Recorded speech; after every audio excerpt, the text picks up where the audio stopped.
이제 집합 첫 번째 시간입니다. 집합의 뜻과 표현이라고 나왔죠? 집합, 어떤 기준에 따라 대상을 분명하게 정할 수 있을 때 그 대상의 모임을 집합이라고 부르고, 집합을 이루고 있는 원소 하나하나를, 대상 하나하나를 원소라 부릅니다. 대상을 분명하게 정할 수 있어야 돼요. 그 대상의 기준이 명확해야 된다라는 표현을 씁니다. A가 집합 라지 A의 원소일 때 A는 집합 A에 속한다 라고 얘기를 하고, 기호로는 이렇게 표현을 하죠. A라는 집합이 스몰 a라는 원소를 갖고 있다 라는 뜻입니다. B가 집합 A의 원소가 아닐 때 B는 A에 속하지 않는다 라고 얘기하고, 여기에 이렇게 나디꼴처럼 이런 식으로 표현을 해줍니다. 자, 1번. 다음 중 집합인 것을 모두 고르면 우리 반에서 키가 작은 학생들의 모임. 키가 얼마나 작은지 명확하지 않죠, 기준이. 예쁜 학생들의 모임. 마찬가지로 얼마나 예쁜지에 대해서 정해지지 않고 사람마다 또 다르겠죠. 혈액형이 B형인 우리 학교 학생들의 모임. 몇 명인지 정확하게 구할 수 있는 거니까. 키가 170cm에 가깝다라는 것이 명확하지 않습니다. 3보다 크고 10보다 작은 자연수라면 4부터 시작해서 몇 가지 가겠습니까? 9까지 가겠죠. 그래서 답은 3번, 5번이 답이고, 4의 양의 배수의 집합이 A거든요. 첫 번째 1번. A가 1을 포함하니? 라고 묻는 겁니다. 당연히 아니고요. B가 2를 포함하지 않니? 라고 물었는데 B는 8의 양의 약수죠. 그러니까 1, 2, 4, 8 이렇게 4개가 있거든요. 그럼 당연히 이 꼴이 포함 관계가 됐어야 되는데 포함하지 않는다고 했으니까 틀렸고, B는 5를 포함하는 것도 틀렸고, A가 6을 포함하지 않는 건 맞죠. 그러니까 A는 4, 8, 10 이렇게 갈 테니까 B는 8을 포함하기 때문에 답은 4번이 되겠습니다. 집합을 표현하는 방법은 원소 나열법과 조건 제시법, 이 두 가지 방법이 있고요. 벤 다이어그램처럼 그림으로 나타내는 방법이 있어요. 원소 나열법은 이렇게 대괄호를 하나 친 다음에 대괄호 안에다가 그 집합에 속하는 모든 원소를 쭉 나열하는 거죠.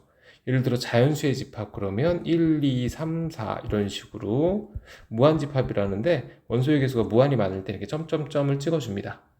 조건제시법은 뭐냐면 집합에 속하는 모든 원소들이 갖는 공통된 성질을 가로 안에 나타내서 조건으로 제시하는 방법을 말하는데, 예를 들어서 8의 약수의 집합이라고 나왔다고 생각하면 이렇게 쓰면 돼요.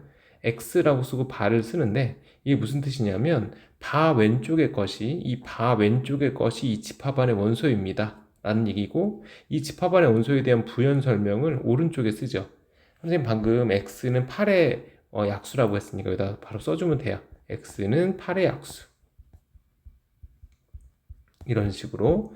그래서 바 왼쪽의 것이 집합 안의 원소가 되고 바 오른쪽이 이 원소에 대한 부연 설명이 들어간다고 생각하면 되죠. 얘를 원소나열법으로 나타내주면 1, 2, 4, 8 이렇게 대괄호 갖다 친 다음에 이 안에다가 원소들을 쭉 나열해주면 됩니다. 벤 다이어그램은 이게 그림으로 나타낸 거예요. 자, 다음 집합에서 연소나열법으로 나타낸 건 조건제시법으로, 조건제시법은 원소나열법으로 나타내라 라고 나왔습니다. 1, 2, 5, 10이죠. 이건 10의 약수죠. 그러니까 아까 얘기한 것처럼 x바 x는 10의 약수 이런 식으로 써주면 되죠. 얘는 뭐냐면 3의 배수죠. 그러면 x바 x는 3의 배수 이런 식으로 써주면 돼요. 3번은 조건제시법이죠. x라는 원소를 갖고 있다는 뜻이니까 1보다 크고 14보다 작은 짝수니까 2부터 시작하겠네요. 2, 4, 땅땅땅 가다가 14보다 작으니까 마지막에 12로 끝나야 할 것 같고, 3으로 나눴을 때 나머지가 1인 자연수라고 했으니까 나머지가 1인 자연수려면 1 하고 그 다음에 4가 되겠죠. 30 커질 테니까. 근데 계속 커지니까 이렇게 점점점 찍어서 끝내면 돼요. 자, 4번. A가 0, 1이라고 나왔을 때 지금 보면 아까 선생님이 얘기한 것처럼 바 왼쪽의 것이 이 집합안의 원소거든요. 집합안의 원소는 x와 y를 더한 것을 원소로 갖고 있는 겁니다. 이해가죠? 그러니까 집합안의 원소는 x, y를 더한 거라서 A에 있는 두 개의 원소를 더해서 쓰는 건데 같은 원소를 더해도 돼요. 그러니까 0 더하기 0을 하면 0, 첫 번째 원소는 0이 될 거고, 0 더하기 1은 1이고 0 더하기 2는 2겠죠? 그 다음 1 더하기 0은 어차피 1이니까 1 더하기 1은 2니까 1 더하기 2는 3이라 3을 하나 더 쓰면 되고, 2 더하기 0, 2 더하기 1, 2 더하기 2 그래서 4를 하나 더 쓰면 되겠습니다. 집합은 같은 원소를 두 번 쓰진 않습니다. 그리고 대부분 작은 원소를 왼쪽에 큰 원소를 오른쪽에 쓰는데 이 규칙은 꼭 지킬 필요는 없어요. 그러니까 같은 원소를 두 번 쓰지 않는다는 꼭 지켜야 되지만 크기 순으로 나열한다는 지키지 않아도 됩니다. xy 곱하는 거니까 마찬가지죠. 0하고 어떤 거 곱해도 모두 0이니까 0 쓰고 1, 0, 1, 1, 1, 2 하면 2 쓰면 되고 2, 0, 2, 1, 2, 2, 4 쓰면 되겠네요. 그래서 이런 식으로 표현을 해주면 됩니다. 같은 원소를 쓸 수 있다라는 거 잊지 마시고 원소의 개수에 대한 그 집합을 분류하는 방법인데 유한집합은 원소의 개수가 유한한 거, 무한집합은 원소의 개수가 무수히 많은 것. 그리고 원소의 개수가 유한집합일 때 원소의 개수를 이렇게 표현을 해요. NA 이렇게. 그러니까 예를 들어서 A가 1, 2, 3 이렇게 원소를 3개 갖고 있다고 생각을 해주면 얘는 뭐다? 3 이렇게 쓰면 되죠. 물론 유한집합일 때만 쓸 수 있는 겁니다. 그리고 여기 지금 이런 기호, 새로 보이는 기호가 나오는데 이건 앞에서 설명 안 해드렸는데 얘는 공집합이에요. 공집합은 뭐냐면 예측이 좀 되시죠? 공집합은 원소의 개수가 없는 집합. 그러니까 어떤 A가 원소를 아예 갖고 있지 않은 집합을 공집합이라고 부릅니다. 그러니까 당연히 n 공집합을 구해주게 되면 이 결과는 원소의 개수가 없으니까 0이 된다라고 써주면 되죠. 자, 무한집합인 것을 모두 고르면 그랬습니다. 여기다가 1, 2, 3, 4 대입하면 3, 6, 9, 12 이렇게 4개밖에 없죠. 그러니까 이건 아닐 거고 9보다 큰 한 자리 홀수인데 9보다 크면서 한 자리 수는 없어요. 그러니까 이건 공집합이 되는 거죠. 그러니까 이 집합은 결국 공집합입니다. 그러니까 원소의 개수가 하나도 없기 때문에 이것도 당연히 유한집합이 되는 거죠. 1과 2 사이의 기하분수라고 했는데 분수는 유리수입니다. 어떤 유리수 사이에는 또 다른 유리수가 존재하기 때문에 무수히 많은 유리수가 존재하게 되죠. 이거는 이렇게 생각하면 제일 쉬워요. 예를 들어 1.1이라는 수는 저 사이에 들어가 있잖아요. 그리고 1.5라는 수도 저 사이에 들어가 있죠. 그럼 요 둘의 중점을 구하면 당연히 저 사이에 들어가 있겠죠. 그럼 그 중점과 또 중점을 구하면 저 사이에 들어가 있을 거예요. 이렇게 계속 중점을 구해가게 되면 무수히 많은 중점들이 저 1과 2라는 범위 사이에 들어가 있을 수밖에 없기 때문에 당연히 기하분수는 유한집합이 됩니다. 무한집합이 됩니다. 세 자리 자연수는 100부터 시작해서 꽤 많긴 하지만 999까지 한정된 수가 나오겠죠. 그래서 개수는 당연히 정해져 있을 거고 요 사이는 유리수라고 했으니까 아까 선생님이 얘기했던 그런 이유 때문에 3과 5번이 모두 무한집합이 되죠. 유리수는 무한집합 생각하시면 돼요. 자, 첫 번째 1번 보세요. 1번은 이렇게 나왔죠. 이건 공집합이 아닙니다. 그러니까 0이라는 원소를 갖고 있는 집합이기 때문에 원소의 개수가 한 개이죠. 근데 여기 0이라고 했으니까 틀렸고 두 번째는 이렇게 표현이 돼 있죠. 이렇게 이건 무슨 뜻이냐면 이걸 공집합으로 읽지 마시고 이렇게 생긴 그림으로 생각을 하세요. 집합 안에는 그림을 원소로도 가질 수 있고 숫자도 원소로 가질 수 있는 거니까 이 집합은 원소가 이렇게 생긴 그림 하나와 3이라는 숫자 하나, 그래서 원소가 2개죠. 그러니까 이거 틀렸죠. 세 번째는 0, 1, 2 원소가 3개고요. 여긴 1, 2 원소가 2개니까 3에서 2 빼면 되니까 1 맞네요. 그래서 답은 3번이 돼야 합니다. 이런 식으로 문제 쉽죠? 3하고 5가 뭐 3이 크다고 해서 뭐 바보도 아니고 이건 1이고 1이니까 얘네들은 등식에 성립해야 되고 0이라면 원소가 하나고요. 공집합의 원소의 개수는 없으니까 0 쓰면 되고 이거는 이렇게 생긴 그림의 원소를 하나 갖고 있는 거니까 하나가 있는 겁니다. 여기는 이 집합에 0과 1 두 개를 갖고 있으니까 2를 갖다 써주면 되죠. 그리고 더해주면은 당연히 5가 아니고 4가 나와야 되는 상태입니다. 자, 집합 사이의 포함관계라고 나오는데 아까 원소의 포함관계는 이렇게 된 포함관계를 썼었죠. 어떤 집합이 어떤 원소를 포함한다 그랬을 때 집합의 포함관계는 이런 식으로 포함관계를 써요. 이런 식으로 이렇게, 그러니까 A가 B를 포함한다는 뜻인데 어떤 집합이 다른 집합을 포함한다라는 것은 그 집합 안에 있는 모든 원소를 포함하는 원소가 갖고 있으면 됩니다. 예를 들어서 집합 B가 1, 2, 3이에요. 근데 집합 A가 3이야. 그러면 이 3이라는 원소가 여기 포함되어 있죠. 그러면 B가 A를 포함한다 라고 얘기하면 됩니다. 당연히 공집합이라는 집합은 원소가 없기 때문에 모든 집합의 부분집합이 될 수밖에 없죠. 그 얘기에 대한 얘기를 하고 있고, 그리고 만약에 어떤 집합 B가 있는데 B가 1, 2, 3이라는 집합이 있어요. 그리고 A도 똑같이 1, 2, 3이라는 집합이 있어요. 그러면 이 집합은 B에 있는 모든 원소가 A에 들어가 있고 A에 있는 모든 원소가 B에 있기 때문에 이런 집합은 둘이 서로 같다라는 표현을 쓰죠. 근데 이렇게 표현을 해도 됩니다. B가 A를 포함하고 A가 B를 포함한다고 얘기를 해도 되죠. 그리고 물론 이 둘을 동시에 만족하게 되면 두 집합은 서로 같다라는 표현을 쓸 수 있는 거고요. 이해가죠? 오케이. 자, 7번. A라는 집합엔 이렇게 생긴 그림이 있냐라고 묻는 겁니다. 항상 그림으로 생각하면 된다고 그랬죠? A라는 집합엔 이렇게 생긴 그림이 있냐라고 묻는 거예요. 이거 좀 크게 볼게요. 요 그림 여기 있네요. 그러니까 1번은 맞는 겁니다. 두 번째는 A라는 집합이 요 집합이 A라는 집합에 포함되어 있냐라고 하는 건데, 그럼 이 집합의 원소를 A가 갖고 있는지 확인하면 되죠? 여기 있네요. 그러니까 이것도 당연히 옳지 않은 거니까 답이 아니고, 이렇게 생긴 그림을 1에 이렇게 양쪽에 꼬불탕꼬불탕 생긴 이렇게 생긴 하나의 그림을 A가 갖고 있냐라고 묻는데, 그런 그림이 있어요, 없어요? 그렇죠, 없죠. 그러니까 원소 1을 갖고 있는 거죠. 이런 그림을 갖고 있는 건 아닙니다. 그래서 답은 3번이 돼야 됩니다. 4번은 이렇게 생긴 그림이 있냐? 대문 양쪽에 맞고 숫자 1, 2 집어넣은 이렇게 생긴 그림이 있냐고 물었는데, 이 그림이랑 똑같은 그림이 여기 있죠. 그러니까 4번도 맞는 거고, 5번은 1, 2라는 두 개의 원소를 A가 갖고 있냐 묻는데, 1, 2라는 두 개의 원소를 A가 갖고 있으니까 당연히 5번도 맞는 게 되겠습니다. 8번, A는 이렇게 B는 이렇게 돼 있는데 B가 A를 포함한다고 했죠. 그러면 A에 있는 A 플러스 2라는 원소가 3이 되거나 얘가 되거나 얘가 되거나 이런 식으로 만족을 해줘야 되죠. 그리고 이 집합 안에 있는 원소가 이 둘이 같았을 때 1과 같은 원소를 갖는 집합이 있어야 된다는 얘기입니다. 그러면 이걸 먼저 찾아볼까요? A제곱 플러스 2가 1과 같을 수 있냐라는 거죠. 근데 실수 A이기 때문에 이거는 허수가 나오니까 이건 당연히 아닐 거고, 그러면 A 플러스 1이 1이랑 같아질 수 있냐라고 물으면, 따라서 A는 이걸 얼마나 나옵니까? 0이면 되겠네요.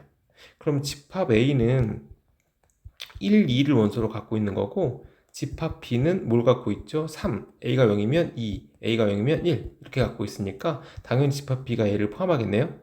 아까 선생님이 숫자를 꼭 순서대로 쓰지 않아도 된다라고 얘기했었죠. 그러니까 지금 편의상 숫자를 크기 순으로 아래에서 작은 숫자부터 큰 숫자로 쓴 것뿐이지 이렇게 해서도 상관없어요.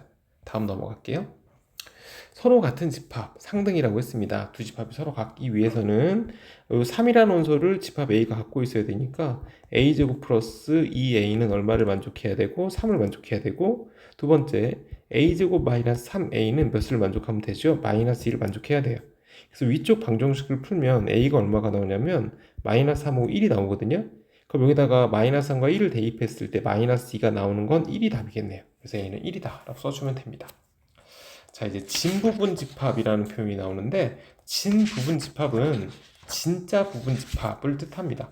그러니까 진짜 부분집합이라는 건 서로 같은 집합이 서로를 포함한다는 얘기 자체가 말이 안 되지 않냐라는 거죠. 그래서 B가 A를 포함하고 있을 때 A와 B가 서로 같지 않아야 진부분집합을 만족한다라고 얘기를 하는 거예요. 이 부분집합의 개수는 뭐냐면요, 어떤 집합 A가 있어요. 예를 들어 A가 있는데 이 A가 1, 2, 3 땅땅땅 가서 10까지 원소를 갖고 있는 집합이라고 생각을 해보죠. 그런데 이 A에 포함되어 있는 집합이 있어요. 이 포함되어 있는 이 집합을 우리 뭐라 부르냐면 부분집합이라고 부르거든요.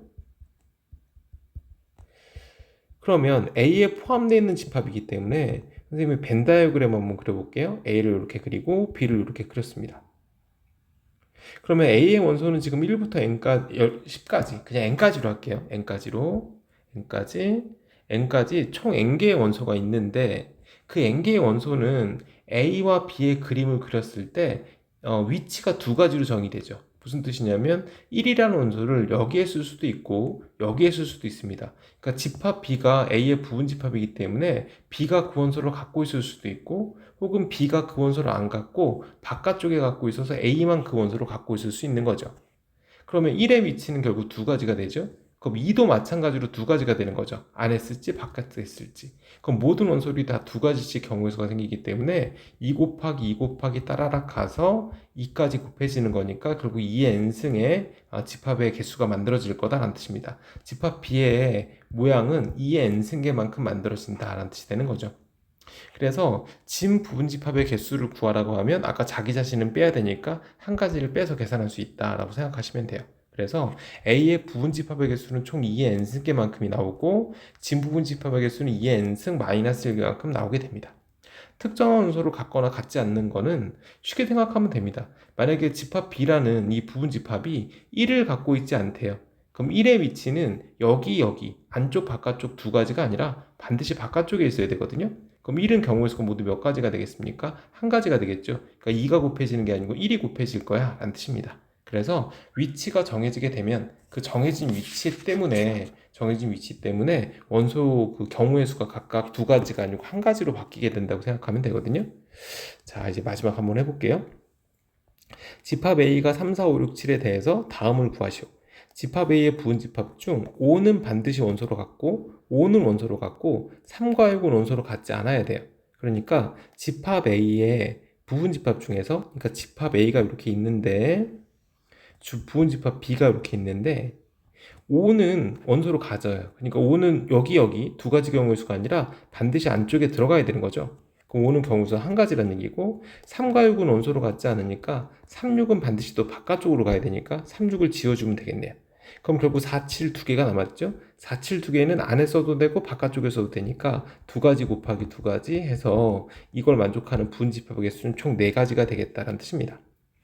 2번은 A의 부분 집합 중 적어도 한 개의 홀수를 포함하는 건 모두 짝수로 이루어진 그 부분 집합의 개수를 전체에서 빼주면 되죠.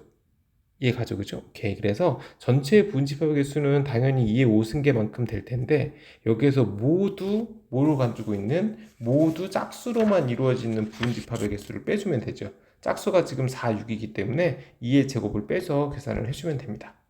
어렵지 않죠? 11번은 A가 지금 2하고 4예요. 그리고 집합 X가 있고 그리고 B가 있는데 12의 양의 약수니까 1, 2, 3, 4, 6, 12 이렇게 6개의 원소를 갖고 있거든요. X라는 집합을 생각해보면 X라는 집합은 2, 4를 포함하고 있는 겁니다. 2와 4를 포함하고 있어요. A라는 집합. 그리고 X는 B에 포함되어 있는 거죠. 이 바깥쪽에 B가 있거든요. 근데 이사가 여기 있으니까 이사를 지워놓고 생각하시면 되는데 그럼 1, 3, 6, 12가 될 때 1, 3, 6, 12는 여기 아니면 여기 경우의 수는 두 가지씩 나오겠죠. 그래서 1, 3, 6, 12의 경우의 수가 두 가지 나오니까 2의 4승계의 경우의 수가 생긴다는 뜻입니다. 그 집합 X의 개수는 2의 4승계의 16개가 생기겠죠. 그러니까 여기 X가 포함해야 되는 원소 2, 4를 제외한 나머지 원소들은 X가 갖고 있어도 되고 갖고 있지 않아도 된다라는 뜻으로 해석하면 되겠네요. 그래서 그때 경우의 수는 각각 두 가지 생기니까 2의 4승 16가지의 경우의 수가 되게 되겠습니다. 여기까지 집합 처음 보는 단원이라 좀 생소할 수 있는데 연습 문제까지 싹 정리해보면 그리고 RPM 교재 열심히 잘 풀어보면 충분히 잘 정리할 수 있는 단원입니다. 여기까지 할게요.